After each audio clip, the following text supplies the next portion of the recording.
தெளிவாக கொடுத்துட்டாங்க. 20ஆம் தேதி தான் எக்ஸாம் ஸ்டார்ட் பண்ணுறாங்க காலாண்டு தேர்வு. 28ஆம் தேதி காலாண்டு தேர்வு வந்து பார்த்தோன்னா முடியுது சொல்லியிருக்காங்க. Hello student, welcome to my channel. இந்த வீடியோவில் நம்ம எதை பற்றி பார்க்க போகிறோன்னா குவார்ட்டர்லி எக்ஸாமுடைய எக்ஸாம் ஸ்டார்டிங் டேட்டும் எக்ஸாமுடைய ஹாலிடே டேட்டும் தான் பார்க்க போகிறோம்.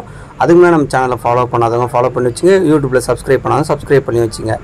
இந்த கல்வி ஆண்டில் நமக்கு வந்து பார்த்தோன்னா செப்டம்பர் மாதம் எப்போவுமே வந்து பார்த்தோன்னா நமக்கு அங்கே காலாண்டு தேர்வு நடைபெறும். அதோடைய வேலை நாட்கள் எத்தனை நாட்கள், அது எப்போ எக்ஸாம் ஸ்டார்ட்டுன்னு சொல்லிட்டு இன்னும் அஃபிஷியலாக வந்து பார்த்தோன்னா எக்ஸாம் டேட்டு இன்னும் வந்து பார்த்தோன்னா அறிவிக்கலை. எக்ஸாம் வந்து பார்த்திங்கன்னா நம்ம என்னைக்கு சொல்லியிருக்காங்க பார்த்தீங்கன்னா செப்டம்பர் 20ஆம் தேதி வந்து பார்த்தோன்னா எக்ஸாம் ஸ்டார்ட்னு சொல்லியிருக்காங்க. இது வந்து வேலை நாட்கள் எல்லாமே சொல்லியிருக்காங்க, எந்தெந்த வேலை நாட்கள் நடைபெறும்னு. இது வந்து பார்த்தோன்னா நமக்கு செப்டம்பர் 17 சொல்லிட்டு ஒரு சில எக்ஸாம் சொல்லியிருக்காங்க. அதில் எக்ஸாம் இன்னும் வந்து அஃபிஷியலாக ரிலீஸ் பண்ணலை. செப்டம்பர் வந்து பார்த்தோன்னா 20ஆம் தேதி தான் வந்து பார்த்திங்கன்னா உங்களுக்கு காலாண்டு தேர்வு தொடக்கம் சொல்லிட்டு அரசுடைய கால அட்டவணையில் இருக்குது. ஸோ 20ஆம் தேதி உங்களுக்கு ஸ்டார்ட் பண்ணி உங்களுக்கு என்ன எக்ஸாம் வந்து பார்த்தோன்னா 28ஆம் தேதிலாம் வந்து பார்த்தோன்னா உங்களுக்கு எக்ஸாம் முடியுது. ஸோ அந்த வேலை நாட்களுக்குள்ளே வந்து பார்த்தோன்னா உங்களுக்கு வந்து பார்த்தோன்னா எக்ஸாம் முடியுது. ஸோ என்ன பண்ண போகிறாங்கன்னா 20ஆம் தேதி ஸ்டார்ட் பண்ணி எக்ஸாம் 28ஆம் தேதி வந்து பார்த்தோன்னா உங்களுக்கு எக்ஸாம் முடிக்க போகிறாங்க. இங்கே 20ஆம் தேதி உங்களுக்கு என்ன போட்டிருக்குது, முதல் பருவம் காலாண்டு தேர்வு தொடக்கம் 6 முதல் 12ஆம் வகுப்பு வரை. இது வந்து பார்த்தோன்னா 1லேருந்தே 12ஆம் வகுப்பு தான் சொல்லியிருக்காங்க. ஆனால் 6லேருந்து 12ஆம் வகுப்பு வந்து பார்த்தோன்னா டேட் சொல்லியிருக்காங்க. அதில் வந்து பார்த்தோன்னா உங்களுக்கு வார விடுமுறை ஞாயிற்றுக்கிழமை வருது. அந்த வார விடுமுறை அது எல்லாமே உங்களுக்கு வந்து பார்த்தோன்னா வரும். எனக்கு தெரிஞ்சு எக்ஸாம் வந்து பார்த்தோன்னா ரெகுலராக நடைபெறும்னு நினைக்கிறேன், டே பை டே நடைபெறும்னு நினைக்கிறேன்.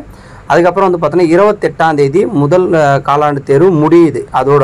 அதுக்கப்புறம் 29லேருந்து வந்து பார்த்தீங்கன்னா உங்களுக்கு காலாண்டோடைய விடுமுறை. இதில் வந்து பார்த்தோன்னா டீட்டெயிலாக கொடுத்துருக்காங்க. ஸோ உங்களுக்கு வந்து பார்த்தோன்னா காலாண்டு தேர்வு 20ஆம் தேதிக்கு தான் உங்களுக்கு ஸ்டார்ட் ஆகுது. ஸோ இதை உங்கள் ஃப்ரெண்ட்ஸ் எல்லாருக்கும் ஷேர் பண்ணி விடுங்க. மறக்காமல் நம்ம சேனலில் ஃபாலோ பண்ணாதவங்க இன்ஸ்டாகிராமில் ஃபாலோ பண்ணி வச்சுங்க, யூடியூப்பில் சப்ஸ்கிரைப் பண்ணாதவங்க சப்ஸ்கிரைப் பண்ணி வச்சுங்க. தெளிவாக கொடுத்துட்டாங்க. 20ஆம் தேதி தான் எக்ஸாம் ஸ்டார்ட் பண்ணுறாங்க காலாண்டு தேர்வு. 28ஆம் தேதி காலாண்டு தேர்வு வந்து பார்த்தோன்னா முடியுது சொல்லியிருக்காங்க. ஸோ கண்டினியூஸாக எக்ஸாம் நடக்கலாம். மார்னிங் அப்புறம் வந்து பார்த்தோன்னா ஆஃப்டர்நூன் சொல்லிவிட்டு எக்ஸாம் வந்து பார்த்தோன்னா நடக்கும். ஸோ மறக்காமல் நம்ம சேனலில் வந்து பார்த்தோன்னா டெய்லி இம்பார்ட்டன்ட் கொஸ்டின்லாம் போட்டுட்ருக்கோம், அதை ரெகுலராக படிச்சுக்கோங்க. இதான் வந்து பார்த்தோன்னா எக்ஸாமுடைய காலாண்டு தேர்வுடைய டைம் டேபிள் இதுபடி தான் இருக்கும். ஏன்னா இதான் கவர்மெண்ட் வந்து பார்த்தோன்னா அஃபிஷியலாக கொடுத்துருக்கு. ஸோ வந்து பார்த்தோன்னா ஒரு சில எக்ஸாம் சொல்லியிருந்தாங்க, அதெல்லாம் வந்து 17ஆம் தேதி வந்து பார்த்தோன்னா மிலாடி நபிக்கு ஹாலிடே விட்டுருக்காங்க. ஸோ நம்ம சேனலை ஃபாலோ பண்ணாதவங்க ஃபாலோ பண்ணி வச்சுங்க, யூடியூப்பில் சப்ஸ்கிரைப் பண்ணி வச்சுங்க. தேங்க்யூ. லைக்